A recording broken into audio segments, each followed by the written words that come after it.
إن الحمد لله نحمده ونستعينه ونستغفره ونعوذ بالله من شرور أنفسنا ومن سيئات أعمالنا. من يهده الله فلا مضل له ومن يضلل فلا هادي له، وأشهد أن لا إله إلا الله وحده لا شريك له، وأشهد أن محمدا عبده ورسوله. يا أيها الذين آمنوا اتقوا الله حق تقاته ولا تموتن إلا وأنتم مسلمون. يا أيها الناس اتقوا ربكم الذي خلقكم من نفس واحدة وخلق منها زوجها وبث منهما رجالا كثيرا ونساء، واتقوا الله الذي تساءلون به والأرحام إن الله كان عليكم رقيبا. يا أيها الذين آمنوا اتقوا الله وقولوا قولا سديدا يصلح لكم أعمالكم ويغفر لكم ذنوبكم، ومن يطع الله ورسوله فقد فاز فوزا عظيما. وإن خير الكلام كلام الله، وخير الهدي هدي محمد صلى الله عليه وسلم، وإن شر الأمور محدثاتها وكل محدثة بدعة وكل بدعة ضلالة وكل ضلالة في النار. أما بعد. Donc aujourd'hui on commence le cours numéro 18 dans l'explication de la aqida de l'imam Muhammad ibn Abdul Wahhab rahimahullah avec le sharh de Cheikh Salih al-Fawzan. Le Cheikh il dit ولا أشهد l'imam Muhammad ibn Abdul Wahhab il dit ولا أشهد لأحد من المسلمين بجنة ولا نار إلا من شهد له رسول الله صلى الله عليه وسلم، ولكني أرجو للمحسن وأخاف على المسيء، ولا أكفر أحدا من المسلمين بذنب ولا أخرجه من دائرة الإسلام. Donc ça c'est un point très très important parmi les points de la aqida de l'imam Muhammad ibn Abdul Wahhab, et ça c'est parmi les points et les principes de la aqida des salaf salih, et c'est dans le manhaj de la aqida de Ahl al-Sunnah wal Jama'a. Donc qu'est-ce que ça veut dire? Ça dit je témoigne, c'est-à-dire je ne témoigne pour personne parmi les musulmans de l'enfer ou du paradis ou de l'enfer, excepté ceux pour qui le prophète sallallahu alayhi wa sallam a témoigné. Et il dit mais je souhaite ou j'espère, j'ai de l'espoir pour la personne qui fait le bien et je crains pour celui qui fait du mal. Et il dit et je ne déclare personne de kuffar, je ne déclare personne kafir parmi les musulmans à cause d'un péché. Je ne déclare personne kafir parmi les musulmans à cause d'un péché, et je ne le fais pas sortir du cercle de l'islam.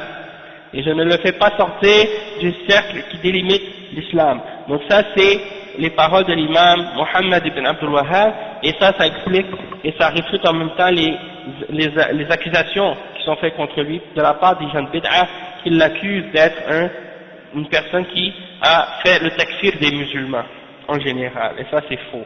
Et le cheikh il explique, ou bien ceux qui l'accusent de faire partie des khawarij, ça aussi ça réfute parce que on voit clairement qu'il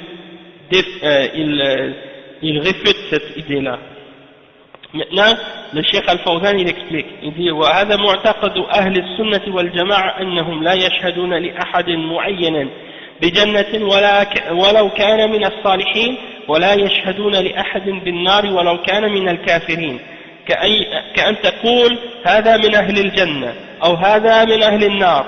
هذا لا يجوز إلا لمن أطلعه الله على الغيب وهو الرسول صلى الله عليه وسلم، ولم يطلعه على الغيب كله ولكن على شيء من المغيبات.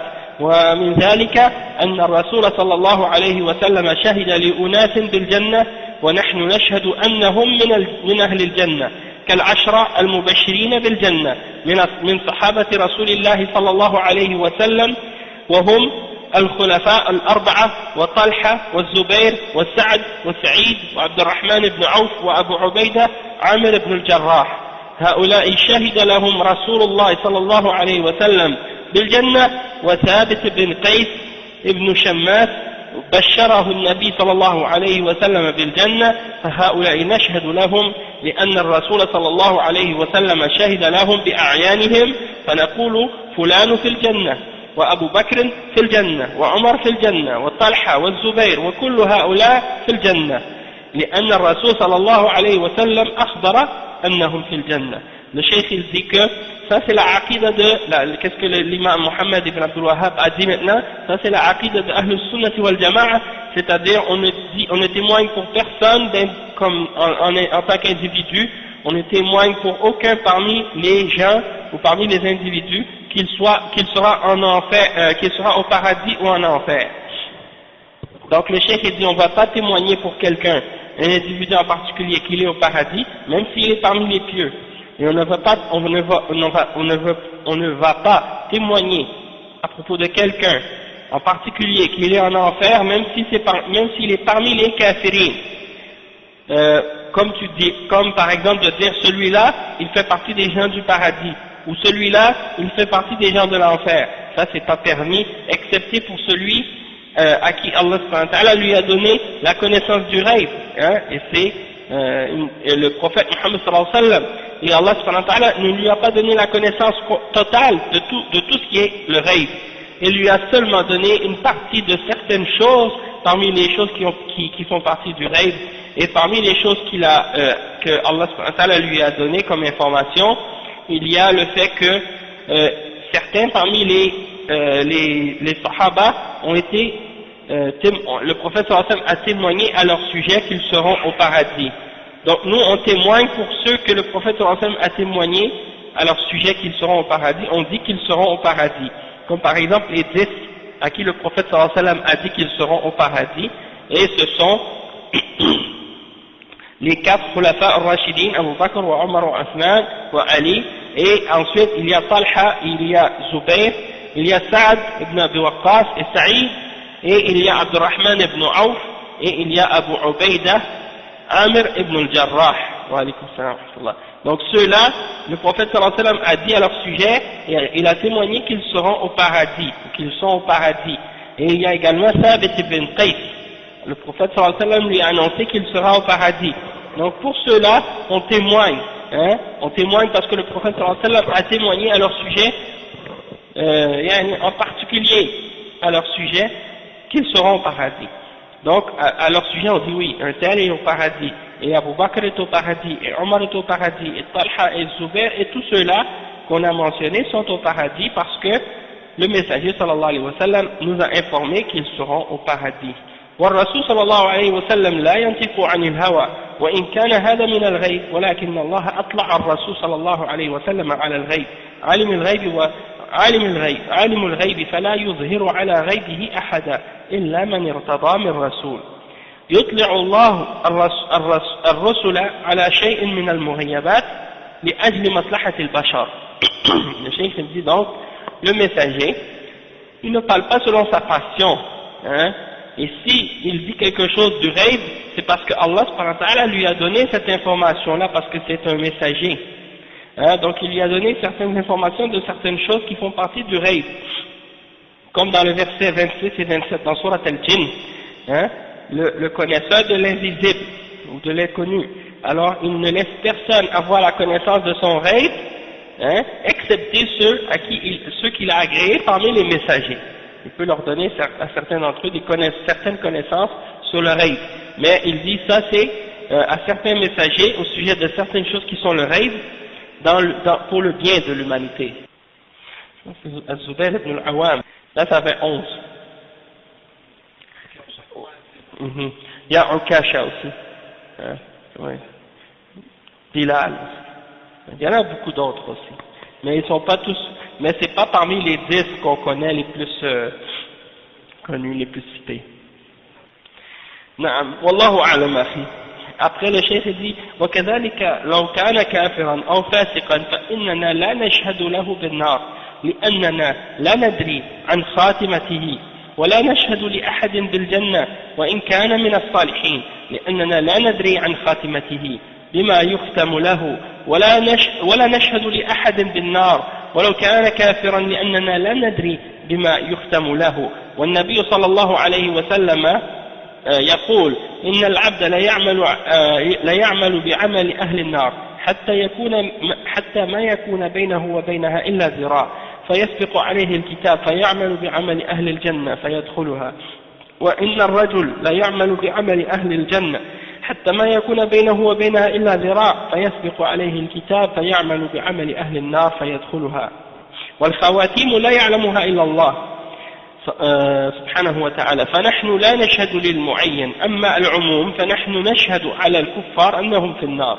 من غير تعيين فلان فنقول الكافرون في النار والمؤمنون في الجنة على العموم. قال تعالى في الجنة أعدت للمتقين، وقال في النار أعدت للكافرين، فلا شك أن الكفار في النار من غير تعيين أشخاص إلا بشهادة، ولا شك أن المؤمنين في الجنات من غير تعيين أشخاص إلا بشهادة ممن لا ينطق عن الهوى. وهذا من التأدب مع الله سبحانه وتعالى، فنحن لا نشهد للمعين إلا بدليل، ولكننا نرجو للمحسن ونخاف على المسيء. Donc le cheikh il dit, de même que si quelqu'un est un kafir ou quelqu'un est un pécheur, on n'a pas le droit de témoigner ou de dire qu'il sera en enfer. Pourquoi? Parce qu'on ne connaît pas sa fin, on ne connaît pas comment il va terminer sa vie. Donc on n'a pas le droit de dire à propos de quiconque qu'il sera au paradis, même s'il est parmi les pieux, et on n'a pas le droit de dire à propos de quelqu'un qu'il sera en enfer, même s'il est parmi les kafirines, parce qu'on ne connaît pas sa fin, comment il va terminer sa vie. Hein? Peut-être que le kafir, il a été kafir toute sa vie, puis à la fin de sa vie, il va devenir musulman. Peut-être que le musulman, toute sa vie, il a été sur la foi et il a pratiqué la piété, et puis à la fin de sa vie, il est devenu kafir, ou il a quitté la foi. Na'udhu billah min dhalik. Hein? Donc le prophète sallallahu alayhi wa sallam, il dit, il y a un serviteur, il fait l'action, un serviteur peut faire les actions des gens de l'enfer, jusqu'à ce qu'il ne reste plus entre lui et l'enfer qu'une petite longueur, hein, et puis il se fait dépasser par qu'est-ce qui a été écrit pour lui, et puis il commence à faire les actions des gens de l'enfer, et puis il y rentre. Et il y a une personne qui faisait les actions des gens du paradis, ou quelqu'un peut faire les actions des gens du paradis, hein, jusqu'à ce qu'il ne reste plus qu'une petite distance entre lui et le paradis, et puis il se fait dépasser par ce qui a été écrit pour lui, et puis il commence à faire les actions des gens de l'enfer, et puis il entre en enfer. Donc ça veut dire que tout ce qui a rapport avec la destination de quelqu'un, soit au paradis ou en enfer, ça c'est relié à sa fin, comment il va terminer sa vie. Et la terminaison de sa vie, personne ne la connaît excepté Allah subhanahu wa ta'ala. Donc on n'a pas le droit de dire à propos de quelqu'un en particulier, hein, qui vit maintenant, de dire ah lui il va être en enfer, ou ah lui il va être au paradis. On n'a pas le droit parce qu'on ne sait pas comment il va terminer sa vie. D'accord? Mais si un kafir il est mort sur le kufr, hein, on dit qu'il fait partie des kafirines, et les kafirines sont en enfer. Et si quelqu'un il est mort sur l'islam, on dit lui c'est un musulman, c'est un croyant, et donc les croyants sont au paradis. Hein, c'est ça ce qu'on dit.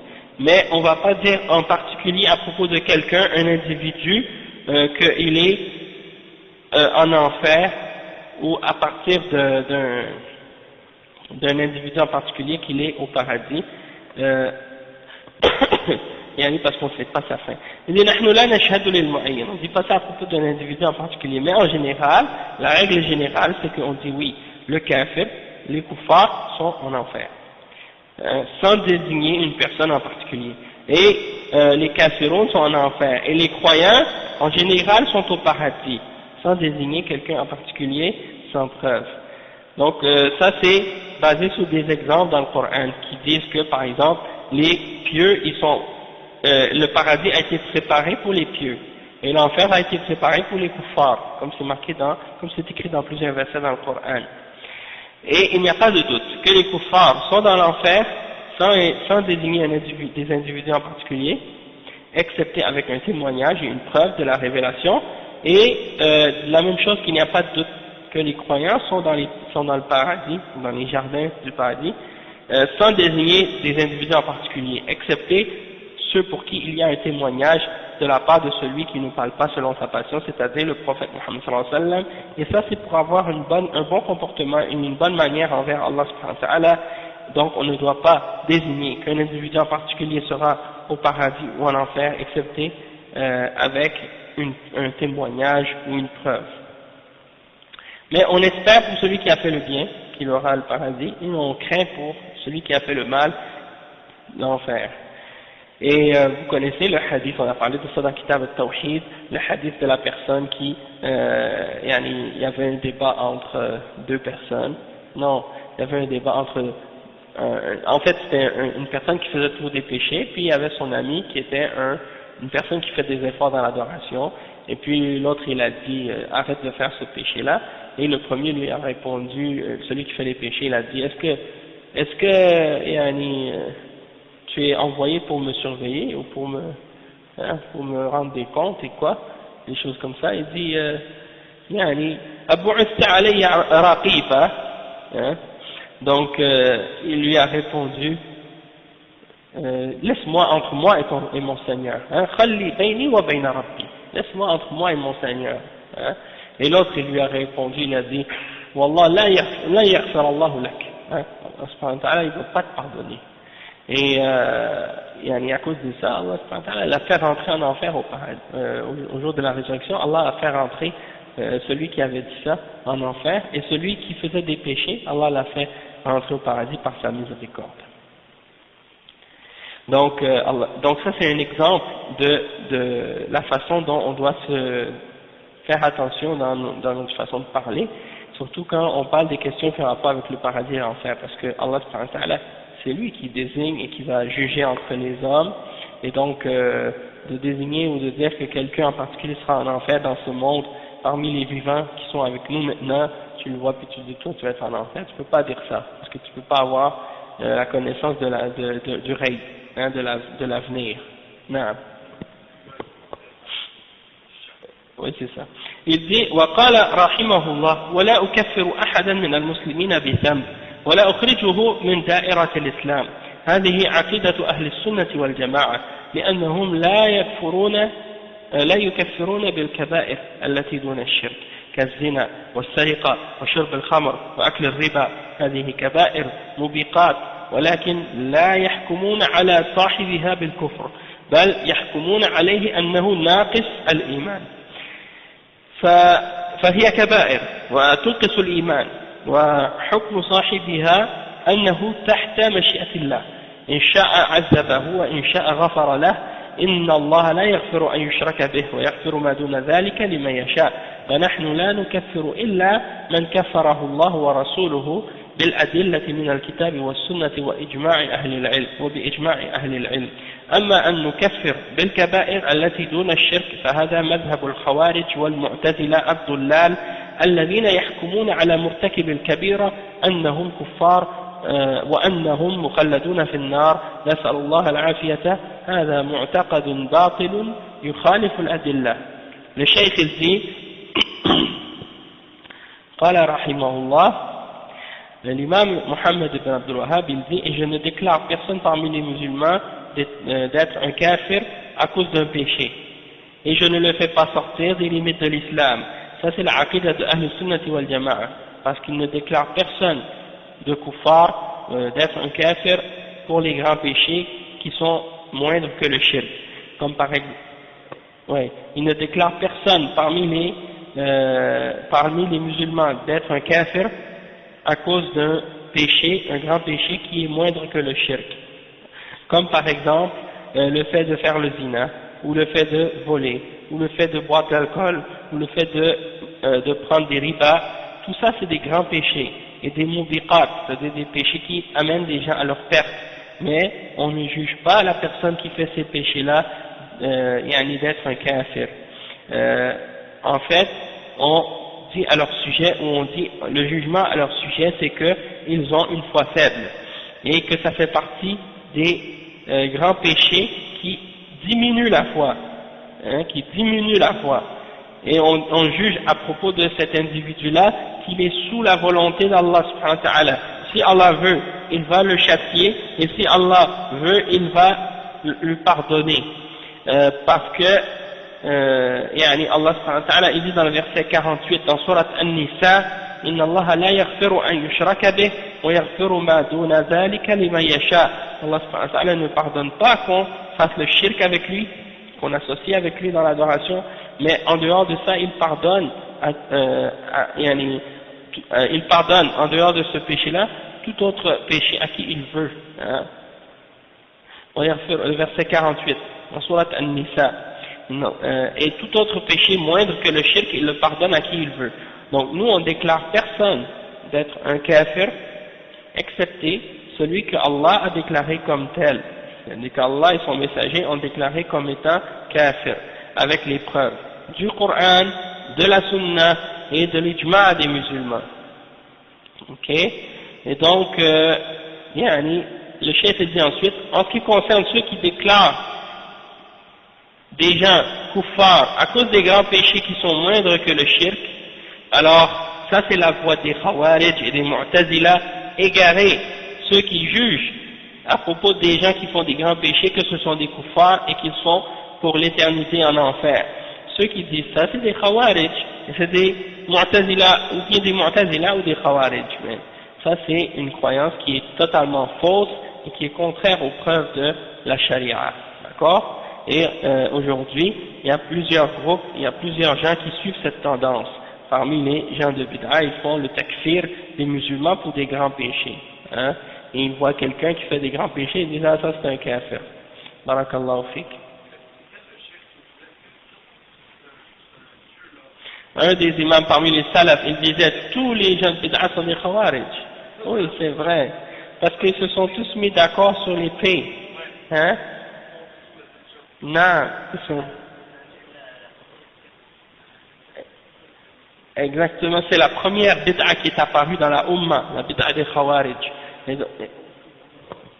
Non, à la fin de la vie des Sahaba, c'est vrai, vers la fin, vers la période de Ali ibn Abi Talib, qui les a combattus, hein, Al-Haruriya, ce qu'on appelait Al-Haruriya. C'est lui qui les a combattus. Et après, il y en a eu d'autres à travers l'histoire, des groupes de Khawarij qui sont sortis à différentes périodes de l'Empire islamique. Et ils ont tous des noms différents. Ils ont tous des noms différents. C'est pas seulement, on les appelle pas seulement Khawarij. Il y a les Haruriya, il y a l'Ibadiyya, il y a par exemple ceux qui sont en Algérie maintenant, c'est des Ibadiyya. On les appelle des Mouzabites. Les Mouzabites, hein, c'est des gens d'une ville là-bas. Et c'est une des sectes parmi la secte des Khawarij. Il y a le Qa'adiyya, ceux que vous avez peut-être pas entendu parler d'eux, mais le Qa'adiyya, c'est une autre parmi les sectes des Khawarij. Eux, ils ne sortent pas contre les dirigeants. Mais ils incitent les autres à le faire. Ils ne sortent pas contre les dirigeants, mais ils disent aux autres de le faire et ils les encouragent à le faire. Et les ulama ont dit que ce sont eux une des plus dangereuses parmi les secte des Khawarij. Donc c'est pour ça qu'aujourd'hui là, il y a des gens qui disent ah mais on n'est pas des takfiriyin aujourd'hui, des Khawarij. On n'est pas des Khawarij, on sort pas contre les dirigeants. Non, vous sortez pas contre les dirigeants, mais votre langue, elle n'arrête pas à chaque instant d'appeler les gens à sortir contre les dirigeants, ou à insulter les dirigeants, ou à détester les dirigeants. Et donc ça c'est une indication de quelqu'un qui suit la voie des Khawarij, même s'il ne sort pas lui-même physiquement contre les Khawarij, contre les dirigeants. Et il y a aussi, le Qadariya, ça c'est une autre secte qui a rapport avec le Qadar. Sur l'histoire de comment l'islam s'est propagé dans le nord de l'Afrique et tout, et puis il parle de Ibn Tumart, il parle de tout ça, oui. Al-Murabitoun, Al-Muwahhidoun. Ibn Tumart, ceux qui l'ont suivi, c'est eux les Muwahhidoun. C'est un Ash'ari extrémiste. Il se prenait pour lui-même pour le Mahdi. Ils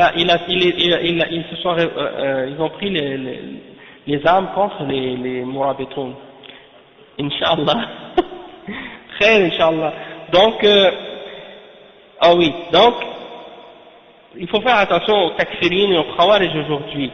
Parce qu'ils se présentent comme étant parfois des salafis, hein, ils veulent tromper les gens. Et ils accusent les salafis d'être des talafis, hein, c'est ça qu'ils les appellent, des talafis avec ta, pour essayer de les insulter, ceux qui suivent la voie des salafs. Les talafs, c'est quelqu'un qui est, dis-toi que c'est quelque chose qui est pas bon. Hein. Donc eux, ils disent, Cheikh Ibn Uthaymin, quand on lui a demandé, qu'est-ce que vous dites à propos de ceux qui disent que des salafis, qu'ils sont des talafis, il a dit, ceux qui disent ça, ce sont eux les talafis. Hein. Donc, ceux qui disent ça, qui disent que les salafis sont des talafis, ce sont eux les talafis. Donc c'est important de comprendre ça, et puis de savoir que les Khawarij, ils ne vont pas dire directement aujourd'hui que nous on est des Khawarij. puis qu'on croit au takfir et des choses comme ça, non. Mais ils utilisent des ruses indirectes, hein, pour déclarer que les dirigeants sont kuffars, que les musulmans en général sont des kuffars, et même que les ulama, même ils font le takfir des ulama maintenant, et ils disent que les ulama sont des kuffars.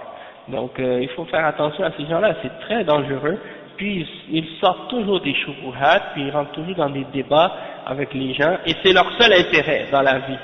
C'est-à-dire pour eux, là, la première chose à laquelle ils pensent quand ils se lèvent le matin, c'est les dirigeants sont kuffars.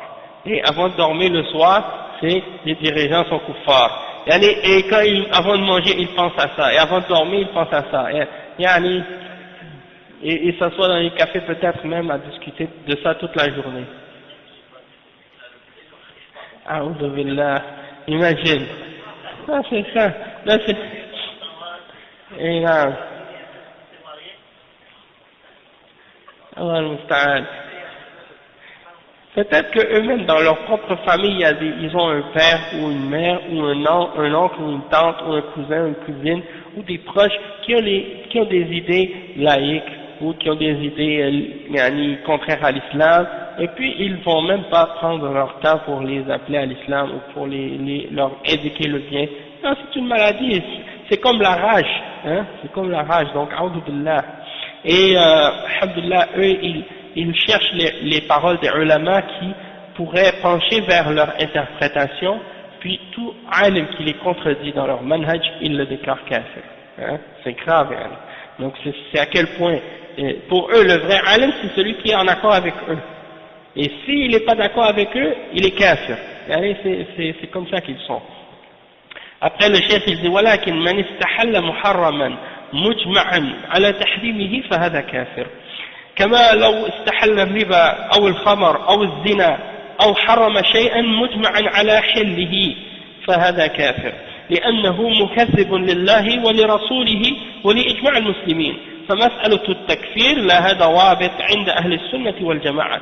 أما مجرد ارتكابه للكبيرة التي دون الشرك فهذا خطر بلا شك وهو متوعد بالنار والغضب ولكن لا نحكم عليه بالكفر بل نقول إنه مؤمن ناقص الإيمان وفي الآخرة هو معرض للوعيد الذي ورد إن شاء الله عفى عنه وإن شاء عذبه ولكن إذا عذبه لا يخلد في النار كالكفار بل يخرج منها إلى الجنة ولا يخرج من دائرة الإسلام بل يبقى في دائرة الإسلام فيكون مع المسلمين فيكون معه أصل الإسلام وأصل الإيمان ولكن يكون إيمانه ضعيفا لأن المعاصي تنقص الإيمان وانظر إلى كلام هذا الإمام الذي قال عنه خصومه أنه يكفر المسلمين فهو ينفي عن نفسه هذه التهمة الباطلة ويبين ما هو عليه. Le cheikh il dit, par contre, celui qui rend halal quelque chose qui est haram et que tout le monde est d'accord parmi les ulama que cette chose-là elle est haram, alors celui-là qui rend cette chose-là halal, il est kafir. Comme par exemple quelqu'un qui déclare halal le riba, ou l'alcool, ou le zina, ou qui interdit quelque chose que tous les ulama sont d'accord à son sujet pour dire que c'est halal, lui il le rend haram, ça c'est kufr également, et celui-là il est kafir. Hein? Donc, pourquoi? Parce qu'il traite de mensonge Allah, il traite de menteur Allah et son messager, et il renie Allah et son messager et l'ijma' et le consensus des musulmans. Hein? Donc, ça c'est très important de savoir la différence entre le fait de faire le péché et le fait de le rendre halal. Ça c'est deux choses. La personne qui fait le péché, le grand péché, ça c'est haram, qu'est-ce qu'il fait? C'est un péché. Mais le rendre halal, ça c'est kufr. Le rendre halal, le péché, ça c'est kufr. Mais si par exemple, il ne le fait pas, mais il le rend halal, ça aussi il est kafir dans ce cas-là. Même s'il ne fait pas le zina, mais il dit le zina c'est halal, il est kafir. À moins qu'il soit ignorant et qu'il vit dans un endroit éloigné, où les gens n'ont pas étudié l'islam, ils ne connaissaient rien, et il vient quelque part, pour la première fois il entend que le zina est haram, et il dit mais non ça c'est pas haram. Hein? Alors dans ce cas-là, lui, tu lui expliques, et tu lui montres la preuve, et s'il nie ça, alors dans ce cas-là, c'est un kafir, d'accord? Mais, il y a des gens, parmi les khawarij, c'est ça ce qu'ils font. Ils disent, s'il le fait, c'est la preuve qu'il est kafir, parce que s'il le fait, ça veut dire qu'il le rend halal dans son cœur. Ça c'est leur argument, les khawarij. Ils disent que s'il le fait, c'est la preuve que dans son cœur, il a cru que c'était halal, parce que s'il ne croyait pas que c'était halal, il ne l'aurait pas fait. Et ça c'est le manhaj des khawarij. Donc ça c'est un exemple. Eux-mêmes ils font des grands péchés, puis ils ne se déclarent pas eux-mêmes kuffar. Mais ils déclarent juste les autres qui font des grands péchés kuffar. Et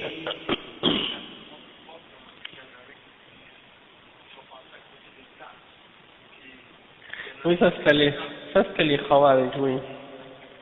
Il y a des histoires comme ça, yani. Donc, pour tuer une mouche, il demande le verdict, parce que le verdict, mais pour tuer un être humain, pour tuer un musulman, ça c'est pas grave, yani. Il y a des exemples comme ça dans les livres des ulama, yani, qui parlent de l'extrémisme des khawarij. Mais c'est pour dire, ils disent, la personne, il a un magasin, un dépanneur, il vend de l'alcool. Un musulman, il a un magasin, il vend de l'alcool. Ça, c'est la preuve que, pour eux, ça, c'est la preuve qu'il l'a rendu halal. Si un pays musulman, par exemple, et dans ce pays-là, il y a des banques, et dans ces banques, il y a des transactions avec riba, ils disent, ça, c'est la preuve qu'il l'a rendu halal. Que le dirigeant l'a rendu halal, et donc il est kafir. Tu peux pas faire ça. Tu peux pas te baser sur des actions que des gens font pour dire qu'ils le rendent halal. Hein? Parce qu'il y a l'istihlal al-amali, l'istihlal al-qalbi. Eux, ils font pas la distinction entre ces deux choses-là. Si quelqu'un, il le fait dans ses actions, c'est pas la preuve qu'il a rendu halal dans son cœur. Parce que peut-être qu'il le fait, non pas parce qu'il croit que c'est halal, peut-être qu'il le fait parce qu'il croit que c'est halal, mais peut-être aussi qu'il le fait pour autre chose. Peut-être qu'il le fait aussi parce qu'il a la foi faible. Ou parce qu'il n'a pas assez de force pour s'empêcher de faire ce péché-là, et donc tu n'as pas le droit de le déclarer kafir à cause de ça. Hein? C'est comme, il y en a qui spécifient, ils disent non, celui qui fait un grand péché, il n'est pas kafir. Sauf que s'il le refait plusieurs fois, là il devient kafir. Ça aussi c'est un autre exemple du manhaj des khawarij. Il y en a beaucoup qui disent ça, pas juste lui il dit ça, il y en a plein d'autres qui disent ça. Et ça c'est pas correct. Et donc, le cheikh il dit, donc la question du takfir, elle a des règles selon Ahl al-Sunnah wal Jama'a, et le fait de simplement faire un grand péché qui est moindre que le shirk, ça c'est sûr que c'est dangereux, il n'y a pas de doute que c'est dangereux. Et la personne qui le fait, il mérite l'enfer, il est sous la menace de l'enfer plutôt, hein, il est sous la menace de la colère d'Allah subhanahu wa ta'ala, parce qu'il y a la menace de l'enfer pour ces péchés-là, mais on n'a pas le droit de juger que cette personne-là, elle est kafir. On dit plutôt que c'est un musulman, un croyant qui a une foi faible, hein, et que dans l'au-delà, il est sous la menace de l'enfer, comme c'est mentionné dans les textes. Si Allah veut, il va lui pardonner, et si Allah veut, il va le châtier. Mais, s'il le châtie, même si Allah le châtie, dans l'enfer comme les kuffars, il ne va pas rester éternellement dans l'enfer comme les kuffars. Il va sortir de l'enfer, il va rentrer au paradis par la suite. Hein? Donc, ça c'est le manhaj de Ahl al-Sunnah wal Jama'a. Et le cheikh il dit, et il ne sort pas du cercle de l'islam, il reste à l'intérieur du cercle de l'islam, et il a encore la base de la foi. Hein, la base de l'islam et la base de la foi avec lui. Sauf que sa foi, elle est faible. Hein, parce qu'il a des péchés qui diminuent sa foi. Et regardez donc la parole de l'imam Muhammad ibn Abdul Wahhab ici, comment il explique sa position, alors que ses opposants disent à propos de lui qu'il déclare les musulmans kuffars. Hein, est-ce que il déclare les musulmans kuffars alors que lui-même il est en train de le nier et de réfuter et de nier cette accusation-là contre lui qui est une fausse accusation, hein? Donc ça c'est important. Donc pour les gens de bid'a, parmi certains soufis et parmi certains gens de bid'a, ils disent que le cheikh Muhammad ibn Abdul Wahhab est un khariji et qu'il fait le takfir des musulmans Parce que le cheikh Mohammed ibn Abdul Wahhab a expliqué que ceux qui adorent autre que Allah sont des kuffars et des mushrikines. Donc il y a une différence, comme le cheikh dit, il y a une différence entre le fait de déclarer quelqu'un qui fait le kufr ou le shirk kafir et de déclarer un musulman qui fait un grand péché, de le déclarer kafir. Parce que le shirk et le kufr c'est une chose, le shirk et le kufr majeur c'est une chose, et les grands péchés c'est autre chose. Et tu ne peux pas les mettre au même degré. Et donc quand le cheikh il dit, celui qui adore autre que Allah, ou qui adore les tombes, ou qui adore les saints, ou qui sacrifie pour les morts, ou qui fait le tawaf autour des tombes, hein, et qui craint autre que Allah, comme on craint Allah, des choses comme ça. Celui qui dit ça, il n'est pas comparable à celui qui fait le zina, ou qui boit de l'alcool, ça c'est le shirk, et ça c'est le péché, et donc les deux c'est différent. Maintenant, on va lire un autre point maintenant, Inch'Allah. Le cheikh il dit وأرى الجهاد ماضيا مع كل إمام برا كان أو فاجرا والصلاة الجماعة خلفهم جائزة. C'est-à-dire je considère qu'il faut faire le djihad et que le djihad il reste valable toujours jusqu'à la fin des temps avec un imam qui est pieux ou pervers, avec l'imam qu'il soit pieux ou pervers, et la salat al-jama'a derrière lui, la prière en groupe derrière lui elle est permise. Donc ça c'est sa position et le cheikh explique, il dit al-jihad huwa badlul juhd fi qital al-kuffar li i'la'i kalimatillah, فالغرض من الجهاد هو إعلاء كلمة الله ونشر التوحيد وإبطال الشرك لأن الدين لله عز وجل. قال تعالى وما خلقت الجن والإنس إلا ليعبدون، فالعبادة حق لله، فمن عبد غير الله فإنه يدعى إلى الرجوع إلى الإسلام والتوبة وإخلاص التوحيد فإن أبى فإنه يقاتل. Le cheikh il dit le djihad c'est de faire un effort, de dépenser notre effort pour combattre les kuffars, pour élever la parole d'Allah.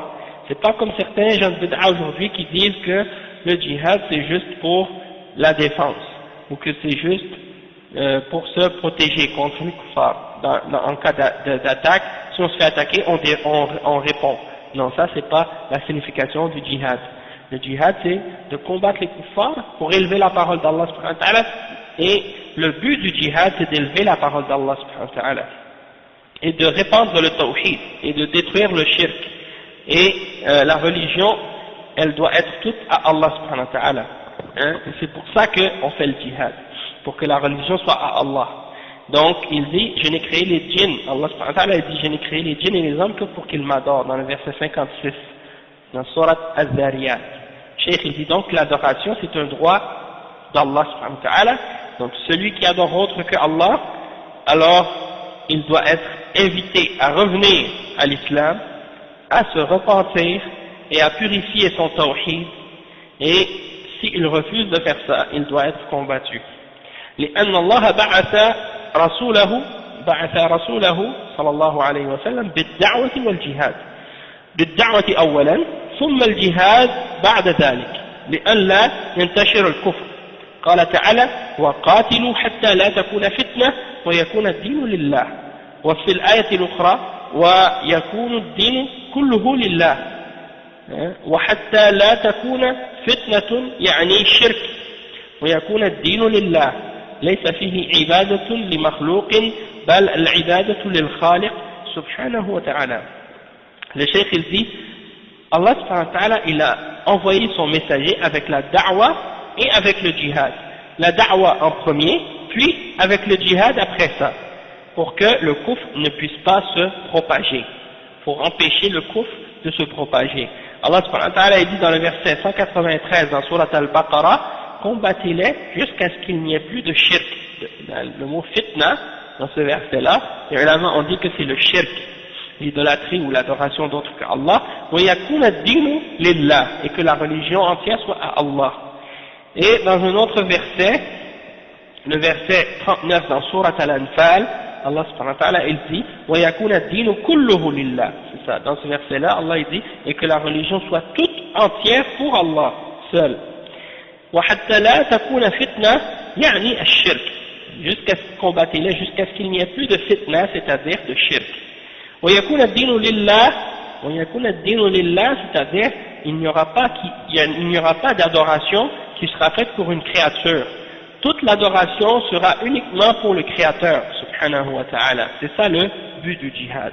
Le cheikh dit وهذا الغرض من الجهاد هو نشر التوحيد ومحو الشرك من الأرض لأن الله خلق الخلق لعبادته فإذا عبدوا غيره فإما أن يتوبوا ويرجعوا وإما أن يقاتلوا لأنهم لو تركوا لنشروا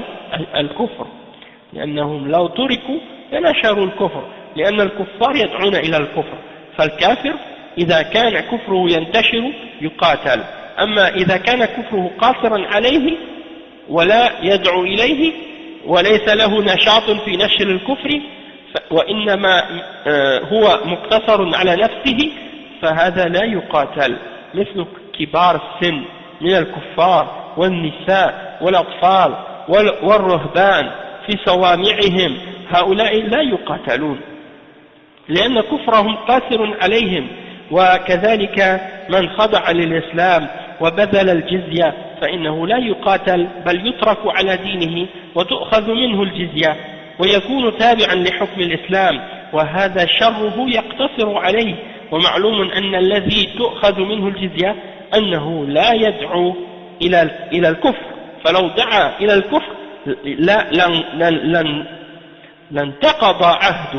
لانتقض عهده فهو مستسلم تحت حكم الإسلام يدفع الجزية التي فيها الذلة والصغار فهذا يترك والشيخ الكبير والصبي والأطفال والنساء الذين لا يتعدى كفرهم إلى غيرهم والرهبان الذين تركوا الناس وانعزلوا في صوامعهم للعبادة هؤلاء لا يقتلون أيضا. Le cheikh explique, il dit ça c'est le but du djihad comme on l'a vu, pour établir le tawhid, c'est pas juste pour la défense ou pour la terre comme certains disent, non, le djihad c'est réellement pour que le tawhid soit propagé et pour stopper le shirk. Et le cheikh il dit donc ça c'est le but du djihad et huwa nashr al-tawhid et effacer le shirk et il dit Allah il a créé les créatures pour son adoration. Donc s'ils adorent autre que lui, soit qu'ils doivent se repentir et revenir, ou bien qu'ils doivent être combattus. Parce que si on les abandonne et qu'on les laisse faire qu'est-ce qu'ils d'adorer autre qu'Allah, ils vont répandre le shirk et le kufr. Et pourquoi? Parce que les kuffars, ils appellent au kufr. Il y a des gens qui s'imaginent que c'est juste les musulmans qui appellent à l'islam, et sinon ils ne s'imaginent pas que les kuffars appellent au kufr. Non, les kuffars, ils appellent au kufr. Hein? Même ceux qui n'ont pas de religion, ils appellent au kufr. Mais sans dire directement aux gens qu'ils appellent au kufr. Après, le cheikh, il dit, ok, donc le kafir, si son kufr se limite à lui-même, hein, et que si son kufr se limite pas à lui-même, c'est-à-dire si son kufr se répand, il propage le kufr, alors lui il doit être combattu. Mais celui dont le kufr est limité à lui-même, il n'appelle pas les gens, il n'invite pas au kufr, alors celui-là, il n'a aucune activité dans la propagation du kufr, hein, son kufr se limite uniquement à lui-même, celui-là on ne le combat pas. Comme par exemple les personnes âgées parmi les kuffars, ou les femmes, ou les enfants, ou les moines qui sont dans leur monastère, qui par la personne, qui sont juste occupés à l'adoration, ceux-là on ne les combat pas. Parce que leur kufr se limite à eux-mêmes. De même que ceux qui se sont soumis au jugement de l'islam et au pouvoir de l'islam, et qui ont donné la jizya, hein, c'est-à-dire la peine de capitation ou une sorte une somme d'argent que les juifs et les chrétiens donnent en échange de le fait qu'ils puissent vivre parmi les musulmans, puis qu'ils continuent à rester sur la mécréance et l'égarement en échange d'une somme d'argent. Donc ceux-là, ils ne sont pas combattus. et on les laisse sur leur fausse religion et on prend la jizya d'eux, ils doivent payer. Hein, et ils vont être soumis au verdict de l'islam et suivre les règles générales dans le pays musulman. Parce que ceux-là, leur mal se limite à eux-mêmes. Ils ne propagent pas le mal autour d'eux. Et on sait très bien aujourd'hui, hein, le cheikh il dit, on sait très bien que celui de qui on prend la jizya, il n'a pas le droit d'appeler au kufr, il n'appelle pas au kufr. Et si on le prend en train d'appeler au kufr, eh bien son entente et son pacte avec les musulmans sera annulé, hein, cet individu-là. Donc il n'a pas le droit de prêcher ou d'appeler à la mécréance. Hein. Il doit se soumettre sous le jugement et le pouvoir de l'islam, et il doit payer la jizya, et il doit garder l'humiliation et rester petit, hein, se faire petit, et ça, celui-là, on ne le combat pas.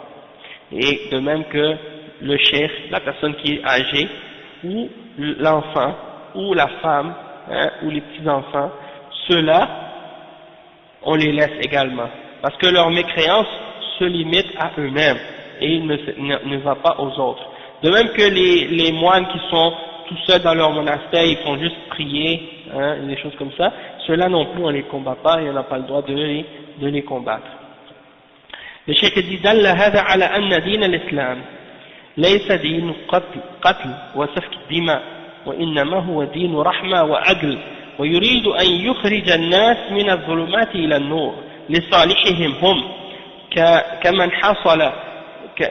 حصل في الجهاد من منافع للناس فالذين أسلموا من الكفار من الأعاجم أنقذهم الله من النار لو تركوا لصاروا من أهل النار فأسلموا وحسن إسلامهم وخرج منهم العلماء الأفذاذ فهذه ثمرات الجهاد في سبيل الله عز وجل فالجهاد هو ذروة سنام الإسلام ولكن الجهاد له شروط.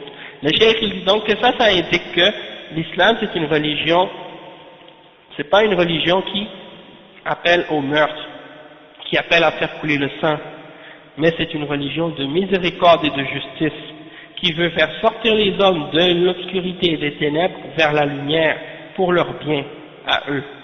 Hein? Et combien de bienfaits sont arrivés aux hommes à cause du djihad, hein? Ceux qui se sont parmi les kuffars, qui se sont convertis à l'islam, Allah les a sauvés de l'enfer, les a sauvés du feu. Si on les avait laissés, hein, ils seraient parmi les gens de l'enfer. Mais ils se sont soumis, ils se sont convertis à l'islam, et ils ont été bons dans leur islam. Alors, on voit que parmi eux, il y a même des ulama qui sont sortis par la suite. Donc ça, c'est parmi les fruits du djihad fi sabilillah, du djihad dans le chemin d'Allah. Donc le djihad fait partie de l'islam, et c'est Zirwatu Sanam l'islam. C'est le haut un des plus hauts points, un des plus grands principes de l'islam. Hein? Mais le djihad, il a des conditions. Le djihad, il a des conditions. الشرط الأول أن يكون بالمسلمين قوة يقوون بها على جهاد الكفار، أي عندهم عدة واستعداد لجهاد الكفار، فإذا لم يكونوا على استعداد كأن يكون فيهم ضعف والكفار أقوى منهم، فلو قاتل المسلمون الكفار لأبيدت خضراء المسلمين، فلا يجوز القتال في هذه الحالة، لأن هذه يلزم عليه مفسدة أكبر من المصلحة، وهي تسلط الكفار على المسلمين.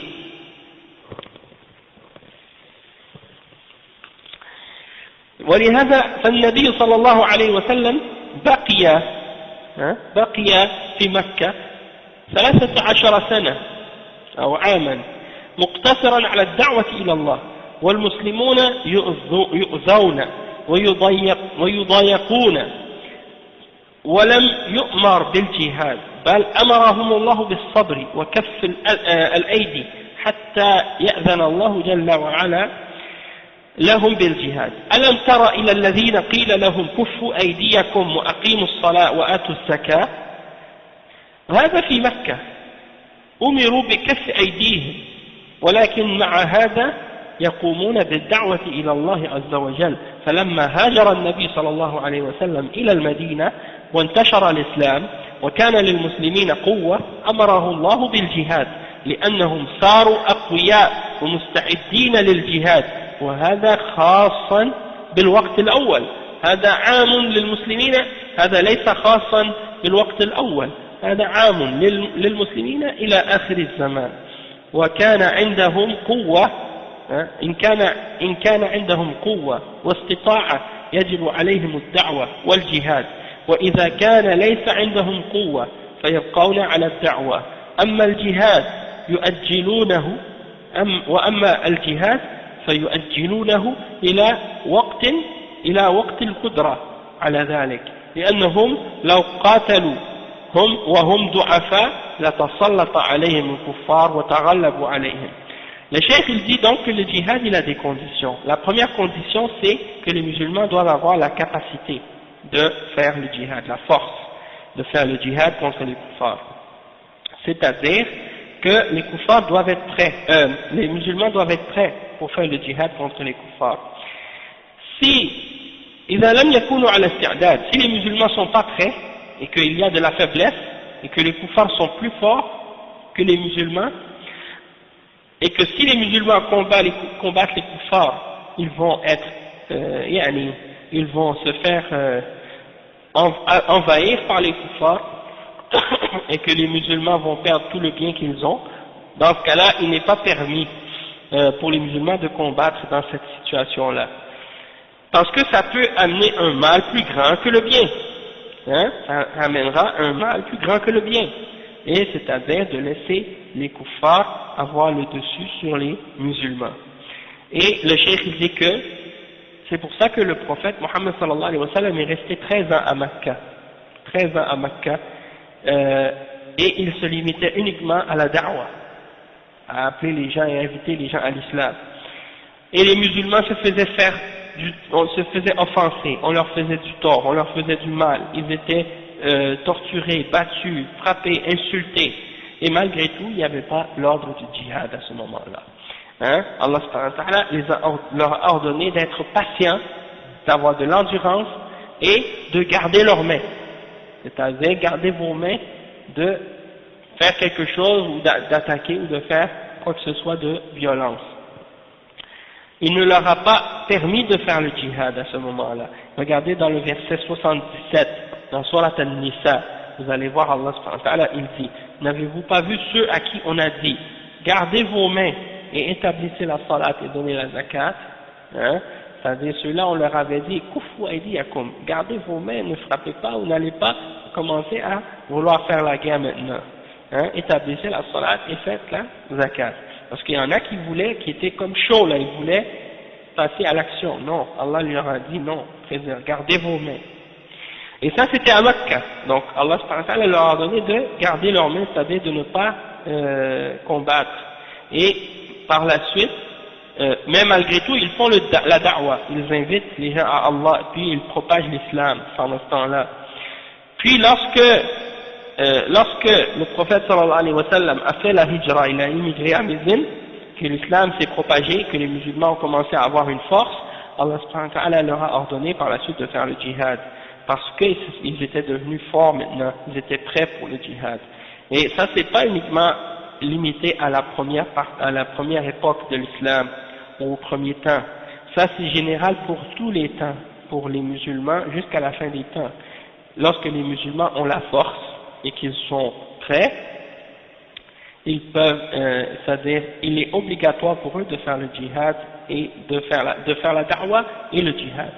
Mais s'ils n'ont pas la force de faire le djihad, ils restent seulement sur la da'wa, ils font uniquement la da'wa. Mais le djihad, ils le laissent pour plus tard, c'est-à-dire ils vont le remettre à plus tard lorsqu'ils auront la capacité et la force pour le faire, parce que s'ils combattent alors qu'ils sont faibles, eh bien ils vont avoir les kuffars qui vont prendre le dessus sur eux et qui vont les écraser.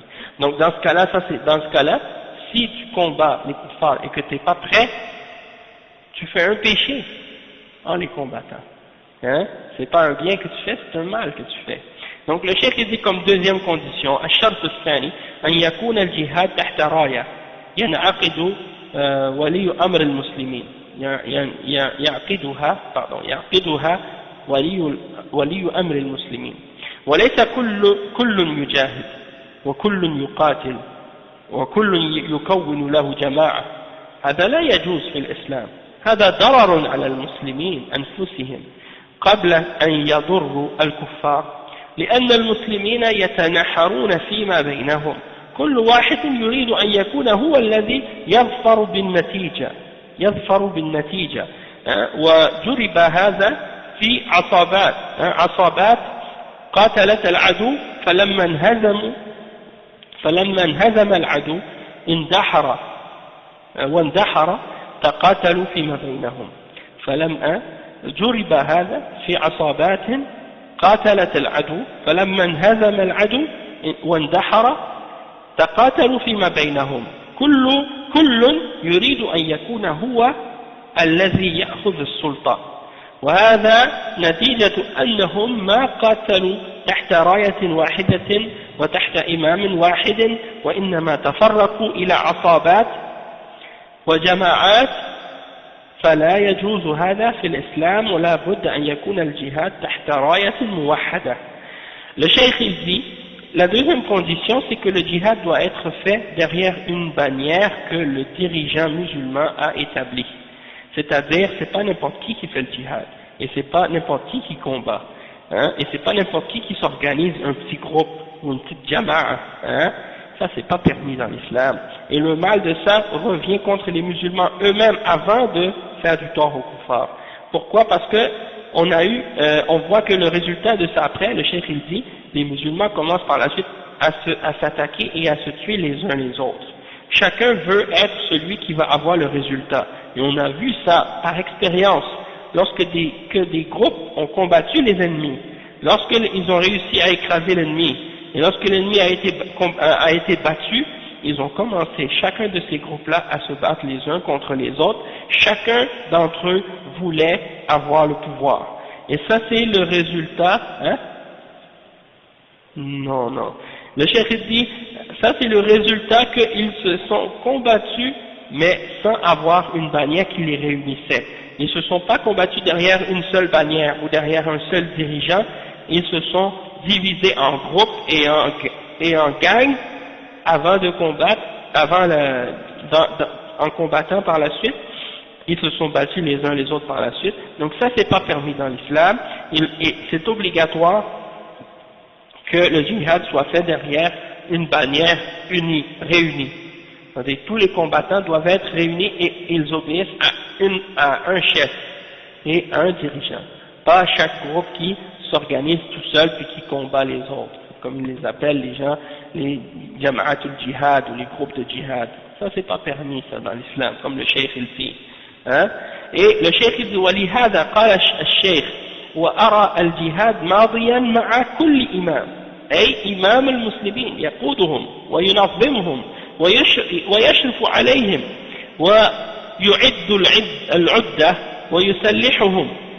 لا بد أن يكون الجهاد تحت راية إمام بأمره حتى ينجح الجهاد.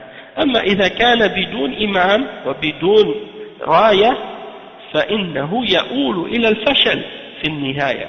فقوله مع كل إمام دل على أنه يشترط وجود الإمام الذي يقاتل تحت رايته. Le cheikh il dit, et c'est pour ça que le cheikh Mohammed ibn Abdul Wahhab il dit, et je vois que le djihad reste, il va toujours être, il va toujours rester, c'est-à-dire l'ordre du djihad il reste pour toujours avec tout imam, c'est-à-dire que le djihad il se fait avec le dirigeant des musulmans, qui les dirige et qui les organise et qui veille à tout ce qui a rapport avec le combat et qui prépare les combattants et qui leur donne les armes qu'ils ont besoin pour combattre. Il faut absolument que le djihad soit fait derrière la bannière du dirigeant et avec son commandement pour que le djihad que le djihad réussisse et pour qu'il y ait un succès. Sinon, si on fait le djihad sans dirigeant et sans bannière, le résultat c'est l'échec à la fin. Et donc, lorsqu'il dit derrière tout imam, ça c'est la preuve qu'il y a la condition qu'il faut qu'il y ait un imam, derrière lequel ils combattent derrière sa bannière.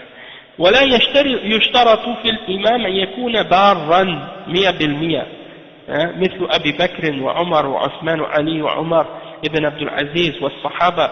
لا يشترط أن يكون الإمام صافيا ليس فيه نقص، بل ولو كان فاجرا يعني فاسقا فسقه لم يصل إلى حد الكفر، فإذا بقيت إمامته فإنه يبقى له صلاحية الجهاد ويطاع في الجهاد ويصلى خلفه لأنه مسلم، ولو كان عاصيا ولو كان فاسقا ولو كان جائرا وظالما، لأن المصلحة في الجماعة أرجح من المصلحة في التفرق عليه والاختلاف عليه. Le cheikh il dit, non, on va revenir. Et le cheikh il dit, la yushtarat, ce n'est pas une condition que l'imam soit pieux, 100%, comme Abu Bakr, Omar, Othman, Ali, radiyallahu anhum, Omar ibn Abdul Aziz et les Sahaba. C'est pas une condition que l'imam soit peu, sans péché, sans faute, sans défaut, même s'il est pécheur, même si c'est un pervers, même si c'est un pécheur, le cheikh il dit, son péché n'arrive pas au degré du kufr, alors dans ce cas-là, il reste un dirigeant, il est toujours notre dirigeant, même si son péché, même s'il a des péchés, il reste toujours notre imam, notre dirigeant, et son aptitude à faire le djihad reste toujours valable, et il doit être obéi dans le djihad, et on doit prier derrière lui parce que c'est un musulman, même si c'est un pécheur, même si c'est un fasiq, même si c'est un injuste, un tyran, un despote comme ils l'appellent des fois les hizbiyin, même s'il est un injuste, un tyran. Le cheikh il va mentionner cet exemple, tu vas voir. Le cheikh il dit pourquoi? Parce que le bienfait qui est d'être avec les musulmans et d'être une jama'a, il est plus grand que le bienfait de se diviser, ou bien le bienfait qui pourrait venir dans le fait de se diviser ou d'avoir des divergences. Le cheikh il dit وهذه مسألة عظيمة يغفل عنها كثير من الحماسيين الذين ليس عندهم فقه في الدين، يقولون كيف نطيعه وهو فاسق وهو عاص، كيف وهو فاسق وهو عاص؟ الجواب نطيعه للمصلحة العامة وارتكاب أخف الضررين لدفع أعلاهما. مطلوب في الإسلام درء المفاسد مقدم على جلب المصالح، والمسلمون قاتلوا مع الحجاج ومع يزيد بن معاوية وهم فساق لجمع الكلمة، بل كان هناك الصحابة في راية يزيد بن معاوية في غزوة القسطنطينية، ومنهم أبو أيوب الأنصاري رضي الله عنه، وقاتلوا مع الحجاج وهو معروف بالظلم، فهو ظالم وفاتك باطش، ولكن لأجل مصلحة الإسلام والمسلمين تغتفر المسألة الجزئية في مقابل المصلحة العامة الكلية. فهذه قاعدة في الإسلام.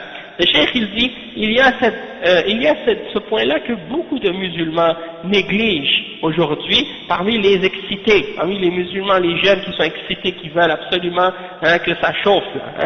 Ceux-là, ils disent, pourquoi? Parce qu'ils n'ont aucune compréhension de la religion. Et ils disent, comment on peut obéir à cet homme, notre dirigeant, alors que c'est un pécheur, alors que c'est un pervers, Et le cheikh il dit la réponse, on l'obéit pour le bien général, le bien commun, le bien général des musulmans. Parce que le fait, dans l'islam, il y a un principe qui dit, irtikab akhaf ad-dararain li daf'i a'lahuma matlubun fil islam. C'est-à-dire dans l'islam, le bien, c'est que s'il y a deux mal, tu prends le moindre des deux pour repousser le plus grand des deux. Hein? Donc c'est vrai que peut-être un dirigeant qui fait des péchés, c'est mauvais. Mais il y a un autre mal qui est plus grand encore, c'est la division.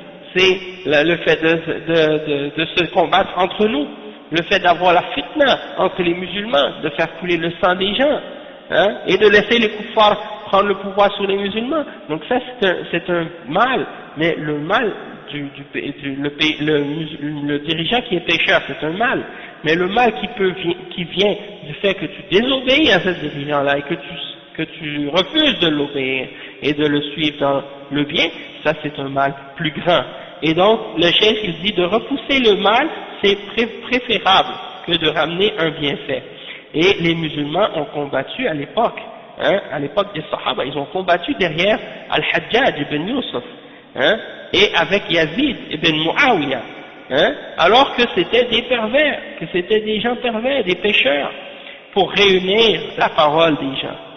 Et il dit, le cheikh, également, il y avait des Sahaba qui combattaient derrière la bannière de Yazid ibn Muawiyah dans la bataille de Al-Qustantiniya, et il y a parmi eux Abu Ayyub al-Ansari radiyallahu anhu qui a combattu, hein, derrière la bannière de Yazid ibn Muawiyah, hein, Abu Ayyub al-Ansari dans la bataille de Al-Qustantiniya. Et il dit وَقَتَلُوا مَعَ الْحَجَّاجِ, ils ont combattu également derrière Al-Hajjaj, alors que Al-Hajjaj est connu pour son injustice, hein, quelqu'un d'injuste, un tyran, quelqu'un qui faisait du tort et du mal aux gens. Mais pour le bien de l'islam et des musulmans, on laisse passer des petites questions dans le but de ramener un bien général pour les musulmans. Ça c'est une règle dans l'islam. Le cheikh il dit فلا يشترط في الإمام الذي يتولى أمور المسلمين أن يقودهم للجهاد الذي يتولى أمور المسلمين ويقودهم للجهاد أن يكون صالحا مستقيما 100%، بل ولو كان عنده شيء من المعاصي والمخالفات ما دام لم يصل إلى حد الكفر بالله عز وجل، ولكن الجهال المتحمسين لا يتحملون هذا الكلام لأنهم جهال، والصحابة تحملوه وأطاعوا الرسول صلى الله عليه وسلم في ذلك لفقههم وإيمانهم. أما الجهال المتحمسون فلا يتحملون هذا، والمغرضون أيضا لا يتحملون هذا، فهم أناس قد يكونون ليسوا بجهال يعرفون هذا، ولكنهم مغرضون ويريدون تشتيت المسلمين فيحرضونهم على ولاتهم بسبب أن الولاة يرتكبون أشياء من الأخطاء، وذلك لأجل تفريق الكلمة وإضعاف المسلمين، فيجب الفتنة لهذه الأمور والحذر منها وعدم الاندفاع بدون فقه وبدون علم. هذه مسألة عظيمة الآن حصل فيها سوء فهم وحصل فيها تضليل بسبب الجهل أو بسبب الهوى. Le cheikh dit donc, c'est pas une condition que la personne parmi les dirigeants soit 100% pieux et 100% correct sur le droit chemin. Hein? Celui qui est dirigeant ou qui dirige les musulmans dans le djihad, c'est pas une condition qu'il soit 100% pieux, 100% correct. Il peut y avoir chez lui certains péchés, certaines contradictions à l'islam, tant que ça n'arrive pas au degré de kufr en Allah subhanahu wa ta'ala. Mais les ignorants qui sont excités aujourd'hui, qui veulent juste parler avec émotion et passion, ceux-là ils ne peuvent pas supporter ces paroles-là, ils ne peuvent pas supporter quand on dit ça, hein, parce que ce sont des ignorants. Mais les sahaba, eux, ils l'ont supporté et ils ont obéi au messager sallallahu alayhi wa sallam à cause de leur grande compréhension de l'islam et à cause de leur foi. Mais les ignorants qui sont excités, qui sont émotifs, ils ne peuvent pas supporter cette parole-là, et eux, parfois, le cheikh il dit également, ce sont des gens qui, ils ne peuvent pas supporter ça, parfois ce ne sont pas des ignorants, parfois ils font ça exprès, pour diviser les musulmans, et pour les exciter et les inciter contre les dirigeants. Par la suite, quand ils ont vu que les dirigeants ont fait des fautes ou des péchés, et dans le but de diviser la parole des musulmans et de raffaiblir les musulmans. Donc ça c'est, le cheikh il dit ça, c'est quelque chose il faut bien comprendre, il faut être très intelligent et bien comprendre ces choses-là et prendre garde de ne pas rentrer dans les émotions et de réagir sans compréhension et sans connaissance. Et c'est une grande question, et aujourd'hui il y a beaucoup de mauvaise compréhension à ce sujet-là, et ça, à cause de ça, il y a beaucoup de gens qui se sont égarés à cause de l'ignorance ou bien à cause de la passion parfois. Le cheikh dit وقوله برا وهو الصالح المستقيم أو فاجرا يعني فاسقا ولكن لم يصل إلى حد الكفر لأن المصلحة في طاعته والجهاد معه أرجح من المفسدة في الصبر على فسقه وعلى مخالفته. Le cheikh dit, et quand l'imam Muhammad ibn Abdul Wahhab il dit barran, c'est-à-dire qu'il soit pieux ou sur le droit chemin ou vertueux, ou fajiran, c'est-à-dire qu'il soit pécheur ou qu'il soit fasiq, c'est-à-dire qu'il fait des péchés, mais que ça n'arrive pas au niveau ou au degré de la mécréance. Mais le cheikh il dit, mais le bienfait dans son obéissance et dans le djihad dans le fait de faire le djihad avec lui, il est plus grand que le méfait d'avoir de l'endurance, c'est-à-dire de patienter par rapport à son péché et par rapport à sa contradiction de l'islam. Donc, le bienfait de l'obéir est plus grand que le méfait des péchés qu'il a.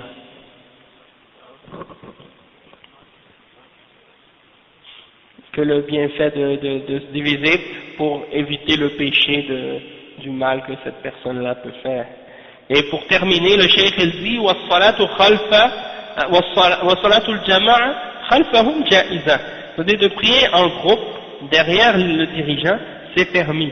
Le cheikh il dit لا شك أن صلاة الجماعة خلف الأئمة الفساق جائزة وصحيحة ما داموا يصلون فصل خلفهم فقد صلى الصحابة خلف الحجاج وصلوا خلف عبيد الله بن زياد وصلوا خلف الأمراء الفساق الذين يشربون الخمر وكذلك خلف الوليد بن عقبة صلوا خلفهم لأجل جمع الكلمة وهؤلاء مسلمون تصح صلاتهم ما دامت تصح صلاتهم فتصح إمامتهم جمعا للكلمة. Le cheikh il dit également, donc l'imam Muhammad ibn Abdul Wahhab il dit la prière derrière eux en groupe elle est permise, c'est-à-dire il y a pas le cheikh il dit, Cheikh Al-Fawzan il dit il n'y a pas de doute que la prière derrière eux, derrière les dirigeants c'est permis, elle est permise même si ce sont des pécheurs. Du moment qu'ils prient, alors prie derrière eux. Il dit parce que les Sahaba ont prié derrière Al-Hajjaj et ils ont prié derrière Ubaydillah ibn Ziyad et ils ont prié derrière des dirigeants pervers et pécheurs qui boivent de l'alcool, et ils ont prié derrière Al-Walid ibn Uqba et ils ont prié derrière eux. Pourquoi? Pour réunir la parole des musulmans. Parce que si chacun dit « Ah non, je ne prie pas derrière lui, je ne suis pas derrière le dirigeant », ça divise les musulmans par la suite. Parce que personne ne voudra les écouter et les suivre et les obéir. Donc, ceux-là, tant qu'ils sont musulmans, on doit leur obéir et leur prière elle est valable. Tant que leur prière elle est valable, alors c'est permis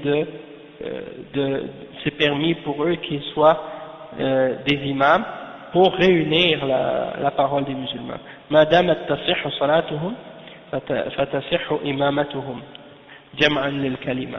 Donc ça c'est dans le but de réunir la parole des musulmans pour stopper la division, pour pas qu'il y ait des divisions entre les musulmans et que les gens commencent pas à se tuer les uns les autres. أقول قولي هذا وأستغفر الله لي ولكم فاستغفروه إنه غفور رحيم. بارك الله فيكم. السلام عليكم ورحمة الله وبركاته.